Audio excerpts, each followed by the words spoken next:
Soylu müəllim, buyurun, sizin də fikrinizi işləyin. Söz yox, kitab deyəndə biz öncə belirləməliyik, müəyyən eləməliyik ki, kitab yəni nə? Çünki istənilən bir kitaba biz, istənilən bir kağız topasına kitab da demək olmur.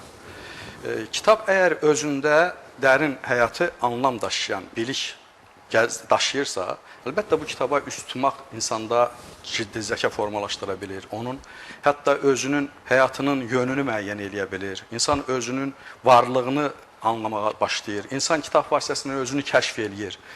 Öz düşüncələrini üzə çıxarır. İlaxır, yəni yaradıcı insan daha da öz yaradıcılığını üzə çıxarmalı olur.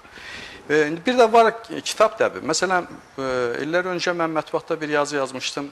Söz Tanrıdan aşağıdır. Ancaq Tanrını da tanıdan sözdür. Sözlə zarafat eləmək olmaz.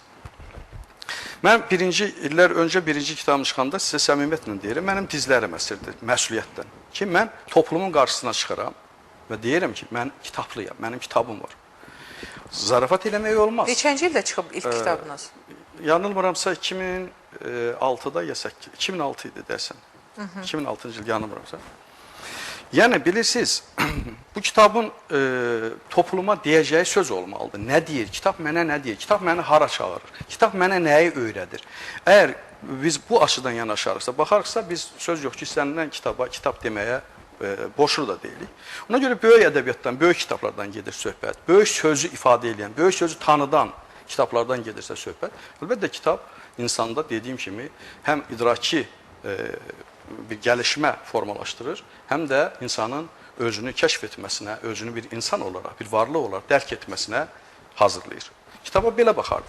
Belə götürək ki, bir var, bizim deyək ki, dünyanın çağdaş nizamı, dünyanın indiki halında baş verən fərqli olaylar falanlar, bunlardan informasiyalar əldə eləmək, bunları bilmək.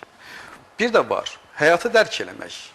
Həyatı dərk eləmək üçün, həyatı dərk etdirən kitablar ayrıdır. Bir də texnologiyaları öyrədən kitablar ayrıdır. Bunları məncə biz bir-birinə qarışdırmamalıyıq. Ona görə də texnologiyalarına bağlı kitablara daha çox yürənlər varsa, başqa kitablara yürənlər azsa, bu məhz düşündürücü məsələ budur. Nədən? Niyə? Çünki texnologiyaların, indi biz belə deyək də, yaşadığımız quruluş kapitalizm quruluşudur. Bunu açıq deyək ki, bu pulçuluqdur. Hər şey pula hesablanır. Ona görə yaşamaq, dolanışıq falan hamısı elə bir nizama gətirilib ki, insanlar hamısı istəyir ki, öz yaşayışını daha yaxşı təmin eləmək üçün, ya da ki, ən azı minimal təmin eləmək üçün indiki qazanc vasitələrindən daha çox yararlana bilsin, daha çox onları öyrənə bilsin. Bunlar da ən çox texnologiyalardır. Ona görə hər kəs texnologiyanın dalından qaçır ki, şöyle qazansın. Ancaq həyatı dərk eləmək məsələsi var. Biz nə dərəcədə öz mahiyyətimizə, insani mənamıza bərabər yaşayırıq. Yoxsa biz heyvani qanunlarla, təbiətin belə deyək, bəsit qanunları ilə mi yaşamalıyıq? Ya, elə deyil. Biz millət kimi formalaşmalıyıq. Biz bəşər övladıyıq, bəşər kimi formalaşmalıyıq. Bunun üçün insanı bəşər kimi, millət kimi formalaşdıran düşüncələr var, ideyalar var, ölçülər var. Bu ölçülər sıradan getməməlidir. Nəinki sıradan getməməlidir, bu ölçülər yaşamımıza gəlməlidir. Həyatımıza nizam olmalıdır. Bu baxımdan belə deyək, insanlar kapitalizm quruluşunda yaşadıkları üçün, quruluşun baskıları altında yaşadıkları üçün, yəni belə deyək, açıq deyək də, quruluş bacarana baş qurban prinsipi ilə. Kim harada bacarır, geçsin falan, bacarmayandakı batdı. Yəni buna görə də hər kəs əslində o texnologiyalar daha çözdür. Özünü dərk, həyatı dərk prinsiplərinə meyilli olmur. Ancaq biz çalışmalıyıq ki, kitab yazanlar, kitab əhli çalışmalıdır ki, insanlara həyatı dərk yönündə söz deyə bilək. Onu nə qədər adam oxuyacaq, oxumayacaq ayrı məsələ. Bir də mən düşünürəm ki, kitab bugünə hesablanmamalıdır yalnız. Kitab həm də gələcəyə hesablanmalıdır. Bəli, tamamilə doğrudur. Ona görə də kitab 5 günlük söz deyirsə mənə, əlbəttə bunun... Kitabda söz yığınağı olmamalıdır, fikir olmalıdır. O fikir ki, onu oxucu bir cümlə ilə başa düşsün ki, bu nə demək istəyir? Yəni o mənim həyatımda, kitab mənim həyatımda bugün də, sabahda rol oynamalıdır. Mənim həyatımda bugün rol oynaya bilər, məndən sonraki nəslin həyatında sabah rol oynamalıdır. Biz niyə klassikləri bugün oxuyuruq? Məsələn, 100 illər bundan öncə yazılan böyük ədəbiyyatlar var. O ədəbiyyatları məndən öncəki nəsillər oxuyub, mən indi oxuyuram. Çünki məndən sonraki nəsillər də oxuyacaq. Hər nəsildə o fikir adamları ki var, o düşüncə adamları ki var, doğrudan da həyata yönəlik söz deyə bilir, anlada bilir, dərk elətdirə bilir. Onlar həmişə oxunur. Soylu müəllim, bax sizin kitabınız necə düşünürsünüz? Kitabınızı oxuyanlar olacaqmı? Doğrusu biraz bundan öncəki məsələ ilə bağlı deyəndən sonra mən kitabın oxunması konusuna üst tutmaq istəyirəm. Bilirsiniz, məsələn, şəhidlərlə bağlı yazılan kitablar biz deyirik filan. Məni düzgün başa düşün. Mən məcburam deyəm, biz həqiqəti ifadə eləməliyik. Kitabla spekulyasiya eləyənlər var.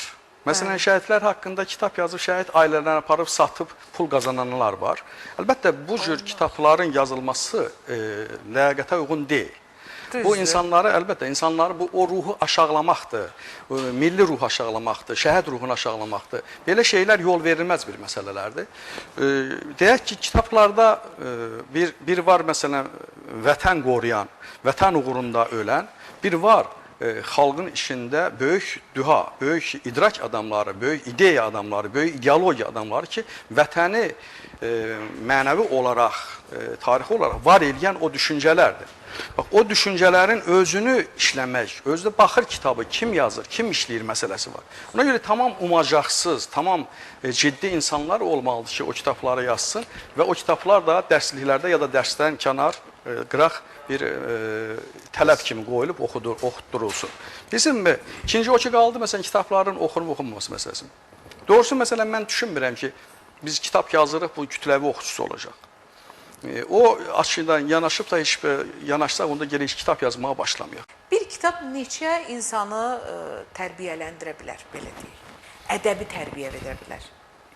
Söz yox, mən bir kitab neçə adam tərbiyə eləyər kimi qoymazdım sualı. Belə deyərdim ki, bir kitab neçə adama, nə qədər adama söz deyə bilər, ya da neçə əsrə söz deyə bilər. Mən belə götürərəm. Kitabın gücünü də mən elə götürərəm. Məsələn, bir haşiyə kimi çıxım. Mənim gənc bir amaldaşım var, dostum var, xanım Göytəkin. O, mənim İnsanlığın İnam Yolu kitabımı oxuyandan sonra mənə 100 səhvəlik bir kitaba çevrilən suallar verib cavablar alıb. O, həmin kitabı oxuyandan sonra o ifadə elədi ki, həqiqətən bu kitab mənim inam yolum oldu. Yəni, İnsanlıq İnam Yolu kitabı mənim inam yolu kitabı. Bu, mənim üçün böyük bir dəyərdir. Mənim üçün şəxsən böyük bir fərəh hissidir, fərəh qaynağıdır. Ancaq yenə mən vurğu edeyim. Mən öz çağımda mənim kitabımı ya hansısa başqa birinin kitabını neçə adam oxuyacaq, ondan bəhrələnəcək, ondan öz yaradıcılıq üçün müəyyən bir başlanğıc götürəcək, stimul deyək götürəcək. Belə şeylər var, qaçılmazdır, olub, olacaqdır.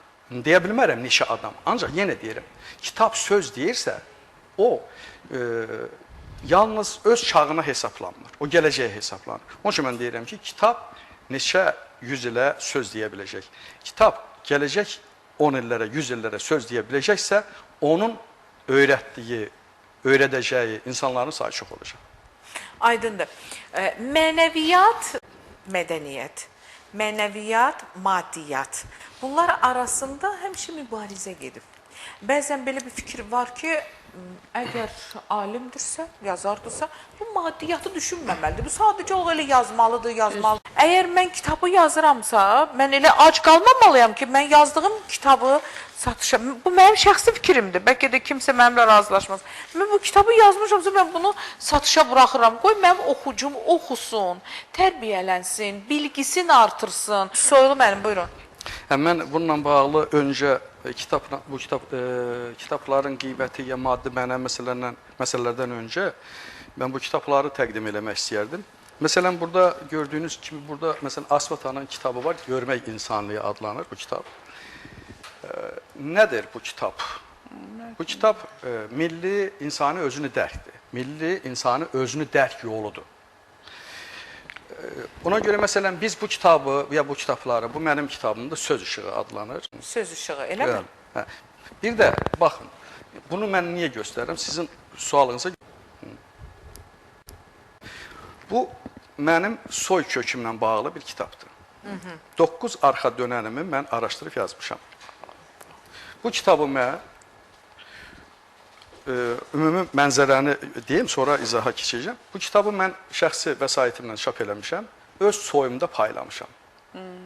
Mənim məqsədim nədir? Mənim məqsədim bundan pul qazanmaq deyil. Tərsinə, mən balaların boğazını kəsib buna xərcləmişəm. Neçə nüsxə olub? 100. 100 qohumunuzda belə deyək, öz nəslinizin nümayəndəsinə paylamışsınız. Nəslimizə də paylamışıq. Bu da çox yaxşı bir şeydir. Yəni, öz nəslim, öz köküm haqqında kitab yazmışam və qohumlar Şəcərədir. şəcərəm haqqında. Söz yox, bu kitabdan mən Milli Kitabxanaya da vermişəm. Niyə? Bir nəslin tarixi həm də millətin tarixidir əslində. Millət nəsillərdən oluşur. Təbii. Hər hansı bir millətin özünə məxsus yaşatdığı, yaratdığı mədəniyyət falan, bunlar bir nəslin deyil, bu millətinkidir. Nəsil onu yaşadır, ifadə edir. Ona görə nəslin millətin varlığında qatqısı var, rolu var mədəniyyəti ilə, böyüklüyü ilə, davranışı ilə, ilaxır, tərbiyəsi ilə, hər şeylə. Bu kitabı da mən ona görə yazmışam ki, mənim soyumda olan insanlar öz soylarının, babalarının hardan başlayıb, hara qədər gəldiklərini dərk eləsin, bilsinlər. Özlərinin hansı millətə məxsus olduğu, hansı coğrafiyada, hansı vətəndə yaşadıklarını kəstirə bilsinlər. Onu gələcəkdə də bu nəsil böyüyüb getdikcə, gələcəkdə də gələcək soylarda bilsin ki, onun kökü hardan gəlir. Eyni halda. Soylu müəllim, sizin 7 arxanızda belə deyək, mən hələ 7 deyirəm də, 9 nəsildən bəhs edir. Yəni, etap-etapda belə də. Harada yaşamısınız siz? Biz, mənim soy kökü, mən istəməzdim mövzunu bunun üstə fokuslamaq istəmirəm. Yox, sadəcə olaq bir dənə bu suala cavab verir. Mənim 300 il, aşağı yuxarı 300 il bundan öncə mənim ulu babam Qarabağdan gedib Borçalıya. İndi o Borçalıda onların məskunlaşdığı yerlər ki var, bu yerlər, mən deyirəm, çox ola bilər, gələcəkdə burada şəhər salına bilər. 100 il, 500 il sonra, 1000 il sonra şəhər salına bilər. Mən orada coğrafi təbiətin özünün varlığını təsvir edirəm ki, təbiət çox az dəyişikliyə uğrayır.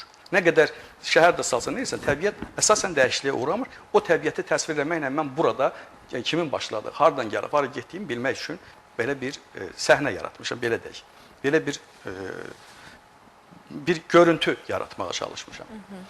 Sonra dediyim kimi, məsələn, bax, bizim çap elədiyimiz bu kitablar ki var, mənim söz işığı, Asif Atanın Görmə İnsanı kitabı, biz bunları əsasən paylayırıq, hədiyyə eləyirik. Az-az ahallarda kitab satış yerlərinə qoyuruq ki, bizə əli çatmayanlar, bizlə, Asif Ata ilə maraqlanan insanlar özü getsin, əldə eləsin deyə. Ancaq bununla belə söz yox ki, insanlar deyək ki, hər hansı bir ədib yazışı falan öz kitabını, əsərini, nəyinisə ortaya gətirirsə, onun oxuculara çatması üçün, insanlara çatması üçün söz yox durub şəhər-şəhər, kənd-kənd, rayon-rayon gəzib kimlərəsə payləsi deyil. Deməli, bunun satışını təşkil edirlər. Qoyurlar, satılsın, kimin ehtiyacı var, kimin marağı var, kimin istəyi var, bu kitabları əldə eləyər. Deməli, həm də 3-5 manat kitabın dəyərli ondan yazıçının özünə çatar, onun dolanışığı üçün bir vasitə olar. Burada da pis bir şey yoxdur. Ancaq bir də var, hədəf, məqsəd, yaradıcılıqdan pul qazanmaq olsun. Bu çox pis şeydir. Belə bir məqsədlə nə kitab yazmaq olmaz, nə incəsənət əsərlərinə üst tutmaq olmaz, heç nə heykəltaraşlıq, nə rəssamlıq, heç biri özünü doğrulda bilməz. Möhtəşəm yaradıcı insanlar dünyanın mənasını insanlara çatdırmaq istəyir. Öz düşüncəsindən, öz qabiliyyətindən, öz qlobal istəklərindən pul qazanmaq məqsədi güdmür. Çünki bilirsinizmi, ayrı-ayrı duhaların ağlının işığında, sözünün işığında biz özümüzü bir kəşf eləyə bilirik, dünyanı öyrənə bilirik, həyatı dərk eləyə bilirik. Bunların hər birinin bizim qatqımızda rolu var. Ancaq onlar bunu umacaqsız edir. Çünki biz onların vasitəsilə dünyanı dərk elədikcə, onlar bizim varlığımıza daxil olur. Onlar bizimlə, bizdə var olur. Biz yaşadırıq onları. Sevgimizdə, düşüncəmizdə, rəğbətimizdə ilaxır. Biz onları yaşadırıq, var edirik. Onlar xalqda, insanda, bəşərdə var olurlar. O varlığı, var olmanı, var oluşu, o sevgini heç bir maddiyyatla əvəz eləmək mümkün deyil. Nə də əvəz eləmək haqqında düşünmək mümkün deyil. Sağ ol. Bu eybəcərlik olar. Ona görə, ancaq indi belə deyək, dünyada qəbul olunmuş bir məsələdir. Dünyada qəbul olunmuş bir məsələdir ki, dövlət ədəbiyyata, incə sənətə filana büdcə ayrılır. Deyək ki, vəsait ayrılır filan elə. Nə gözəl olar ki, dövlət qarışmasın yaradıcılığa, ədiblərin düşüncəsinə, dünyanın harasında olursun, qarışmasın. onun azadlığını əlindən almasın, onun müstəqilliyini əlindən almasın. Qoy o özü dünyaya baxışını sərbəst şəkildə ifadə eləsin, tərəfsiz olaraq. Nə hakimiyyət uğrunda döyüşən olsun, nə hakimiyyət olsun, nə filan olsun, nə filan. Tamam müstəqil bəşər övladı olsun, millət oğlu olsun. Və o öz imkanlarını üzə çıxardıb bizə doğru olanı öyrətsin, həqiqətləri öyrətsin ki, biz dünyanın nə demək olduğunu dərk edək. Dünya 5 günlükdür, dünya əbədidir. Dünyanı əzəli, əbədi dərk eləməyimiz gərəkdir. Əgər biz dünyanı əzəli, əbədi dərk eləsək ki, dünya əzəlidir, əbədidir, onda biz anamızı sevəcəyik. Onda biz atamızı sevəcəyik, onda biz vətənimizi sevəcəyik, millətimizi sevəcəyik. Çünki əgər biz götürsək dünya 5 günlükdür, onda vətən də 5 günlükdür. Atam, anam da 5 günlük, sevgi də 5 günlükdür. 5 günlük deyil, əbədidir, əzəlidir və əbədidir. O həqiqətləri mənə öyrədən dua nədən o həqiqətlərin qarşılığında pul ummalıdır, düşünməlidir? Bax, ummamalı. Ona görə insanlar, yaradıcı insanlar, dövlətin ona ayırdığı, deyək, dünyada, dünya çapında, dövlətin ona ayırdığı vəsaitlərdən filandan özü üçün doğru olaraq, düzgün olaraq bəhrələnə bilər, yararlana bilər filan, ya da ki, özü təkcə kitab yazmaqla uğraşmasın. Bir alimlər var, araşdırmaçı filanlar, bütün ömrünü deyək, araşdırmaya təsir. Bunlar ayrı. Yazıcı zəhmət çəksin, getsin, bel götürsün, yer belləsin. Zəhmət götürsün, bir işlə məşğul olsun. Zəhmət əmək çəksin. Yox, mən elə kitab yazıram, bütün bəşəriyyət də mənə borçludur. Belə bir istək olmalı deyil, belə bir şey yoxdur. Aydındır. Bilirsiniz, bəlkə məsələ ilə bağlı bir neçə söz demək istəyirəm. Söz yox, kiminsə yazısını oğurlamaq, kiminsə əsərini oğurlamaq, nəysə oğurlamaq mənəvi zəlalətdir. O su quyu məsələsidir. Quyuya daşıyıb su tökməklə heç də sənin quyun sulu olası deyil. Bu mənəvi zəlalətdir. Belə adamlar nəyə görə var, nəyə görə meydan oxur? Çünki bəlli bir ölçüsüzlük var hal-hazırda. Ədəbiyyat sənət dünyasında da bir ölçüsüzlük var. Ədəbi tənqidin sıradan çıxması bir gedişi var. Nə yazıqlar ki. Belə səbəblərdən meydan boş qalır. Meydan boş qalanda istənilən adam özünü o meydanda böyük görür, ağıllı görür. Eyni zamanda belə deyək, o meydanda olan sərvətlərdən o da belə deyək ki, özününki eləməyə çalışır, oğurlu filan. Bunlar hamısı mənəvi zəlalətdir. Bunlar dediyim kimi ədəbiyyat sənət dünyasında bir ölçünün, bir nizamın yaranmasına bağlı bir şeydir. Ədəbi tənqid, ədəbi şünaslığın əsas başlıca xəttli olan ədəbi tənqid işləməlidir, işə düşməlidir, ictimai qınaq olmalı deyil axır. Biz keçən dəfələrdə bununla bağlı bu məsələlərə toxunduq. İndi maraq məsələsinə bağlı deyirəm. Bilirsinizmi? Məsələn, şəxsən mən düşünürəm ki, mən kitab yazanda kimlərinsə marağını, ya oxucunun marağını hesaba almıram. Hesablamıram ki, görəsən oxucunu indi nə maraqlandırır. Mənim üçün, özüm üçün aktual olan, mənim üçün doğru olan məsələlər var. Vətən mövzusunda, millət mövzusunda, insanlıq mövzusunda aktual olan məsələlər var. Mən bununla uğraşıram, ömrümü ona həsr eləmişəm. Ona görə də mənim başlıca axtarışlarım da, tapıntılarım da bunun üzərindədir. Bunu doğru bilirəm. Ümumi insanlığın yaşam ölçüsünə uyğun bilirəm. Ona görə də hesab edirəm ki, bugün oxuyan oxuyar, oxumayan sabah olsun, ancaq mütləq ümumi bir ölçüyə qatqı göstərməliyəm. İnsanların birgə yaşayış, mənəvi birgə yaşayışın, birgə yaşayış nizamının oluşmasına qulluq edən kitabların, düşüncələrin ortaya gəlməsinə, kitablara çevrilməsinə mən də qatqı göstərməliyəm, qulluq eləməliyəm. Bu açıdan, indi kimin marağı haradır, nəyədir, özü bilər. Bəzən biz maraq götürəndə, axı bu insanlarımızın çoxluq baxımından götürək. Millətin sadə insanlarının biz marağını necə hesablaya bilərik, nə ilə hesablaya bilərik? Həyat olduqca yeknəsəkdir bugün. Nə yazıqlar ki, ölçü, nizam bitib, yoxdur. Ona görə də insanların marağı da yeknəsəkdir, insanların marağı da üzdədir. Biz üzdəki duyğulara hesablamalı deyilik, mənim düşüncəmə görə. İnsanları durduğu səviyyədə saxlamamalıyıq. Çünki biz onların marağına hesaplansaq, onlar öz yerlərində qalar. Mən hesab edirəm ki, onların səviyyəsini qaldırmaq üçün, insanlarımızın səviyyəsini artırmaq üçün onların durduğu səviyyədən daha yüksək bir şeylər ortaya gətirməliyik. Aydın. Buyurun. Kitabla bağlı, yəni onu deyim ki, söz yox, bir sıra indiki gənc yazarların içərisində bir sıra istedadlı örnəklər var, yox deyil. Sonra belə deyək ki... Sizi heyrətləndirən yazı olubmu, kitab olubmu? Bilirsiniz, mən doğrusu bu suala heyrətləndirib ya da heyrətləndirməyib cavab verməzdim. Mən belə cavab verərdim ki, mən hər gün kitab oxuyuram. özü də konkret olaraq bir 25 ildir mən fasiləsiz kitab oxuyuram. Bu kitabları da mən demək olar ki, nəyə görə başlıca ən çox üst tutduğum ədəbiyyatları deyim ki, mən daha çox klassiklərdir, böyük ədəbiyyatlardır ki, hansı ki məni düşündürə bilər, mənə stimul verə bilər, mənim işimi tərpədə bilər. O kitablar daha çox mənim üçün önəmlidir. Yoxsa elə belə deyək ki, mənə söz deyə bilməyən kitabları açıq deyim, mən üst tutmuram, oxumuram. Mənə də söz deyə bilən kitablar, böyük kitablar olub, klassiklərdir ən çox. Ən çox da məni işimi tərpədən, lap elə hətta heyrətləndirən Tolstoy olur. Dünyaya çıxmaq məsələsinə bağlı. Bilirsinizmi, bayaqki sualların, verdiyiniz sualların cavablarında bir sıra məsələlərə toxunduq. Baxın, kitaba çağdaş dönəmdə necə baxırlar? Kitaba biznes faktı kimi baxırlar, gəlir faktı kimi baxırlar. Dünya hansı kitabları ən çox çap edir, yayımlayır falan, o kitablar ki, o kitablar üzdə olan maraqları təmin edə bilir, ondan onlar gəlir götürə bilirlər, qazanc götürə bilirlər. Bu çox pis şeydir, gedişdir. Mən belə kitablarımızın dünyada tanınmasını istəməzdim. Məsələn, dedektiv janrlı kitablar, nə deyir axı bu mənə? Dedektiv janrlar bütün o insandan qıraqda, o mənəviyyatdan qıraqda olan proseslərin hamısını analiz eləməkdir, onun analitikasıdır. Yəni bunlar axı nə deyir insana? Ancaq insana böyük sözlər deyən bizim dühalar var, klassiklərimiz var.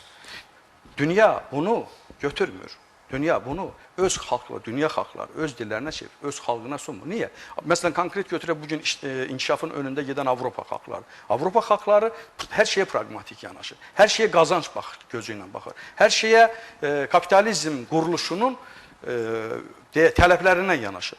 Böyük düşüncələr var ki, bəşəriyyətə dərs deyə bilər. Mənəviyyatın oluşmasına təkan verə bilər. Bizim Nəsiminin bir dənə hikməti dünyanın bütün alimlərinin dediyindən qat-qat yüksəkdə durur. İnsan haqqında o qədər yüksək söz deyib ki, bunu öyrəniləsidir bu, tədqiq olunasıdır. 100 illərlə bunu öyrənəsən başa çatmaz. Ya Füzulinin insanla bağlı heyrət heybi, surətin gördəlal eləmə. Bu zarafat məsələ deyil, bu böyük ideyadır. Bunun arkasında böyük düşüncə yatır. Bunu öyrətmirlər, yenə deyirəm, pragmatik yanaşırlar. Bizim insanlarımızda indiki dünyanın pragmatik gedişinin ardınca gedirlər. Görək, üzdə hansı maraqlar daha çoxdur, o maraqları təmin edə biləcək yazılar yazmağa, kitablar yazmağa çalışır. Bilirsinizmi, biz elə bir millətik ki, həm dünyaya böyük mədəniyyətlər verən, böyük dəyərlər verən bir xalqıq, həm də biz dünyada tarixi təhrif olunmuş, parçalanmış, dağıdılmış bir duruma salınmış millətik. Biz bugün, yəni mahiyyətcə böyük millət olduğumuz halda, böyük dəyərlər yarada bilmək imkanlarımız olduğu halda, bizim vətən torpaqlarımız parça-parçadır. Baxın, tarixi torpaqlarımızdan az bir hissədə biz dövlət qurmuşuq, dövlətimizi qormuşuq. Və mən sizə dedim, mən Borçalı ilə bağlı, mənim Borçalı tarixi vətənimdir. Biz millət olaraq o qədər, belə deyək ki, parçalanmalara, təhrif olunmalara uğramışıq. Bizim dəyərlərimiz oğurlanır. İlaxır. Ona görə bugün yaxşı mənada bir mühafizəkarlıq yaranır. Özünü mühafizə, belə deyək ki, istəkləri işə düşür. Milli olaraq, millət olaraq içimizdə. Ona görə hər bir insan, hər bir vətən, millət sevdası ilə düşünən insanların öz tarixi keçmişliyini bilməyə, öz dəyərlərini tanımağa meyili varsa bu böyük göstəricidir, gözəl göstəricidir. Bəli. Bilirsiniz, məsələn, orta çağlarda konkret olaraq bu Renesans dövrü, Avropadakı Renesans dövrü başladı. O dövrdə bilirsiniz, ona qədər Avropada çox acınacaqlı bir, hətta bizim şərqdən də daha acınacaqlı durumlar vardı. İnkvizisiya falan, nə bilim nələr, dəhşətlər vardı. Birdən-birə ki, orada o Renesans dövrü başladı. O Renesans dövrü nəyin üzərində təmin tapmağa başladı?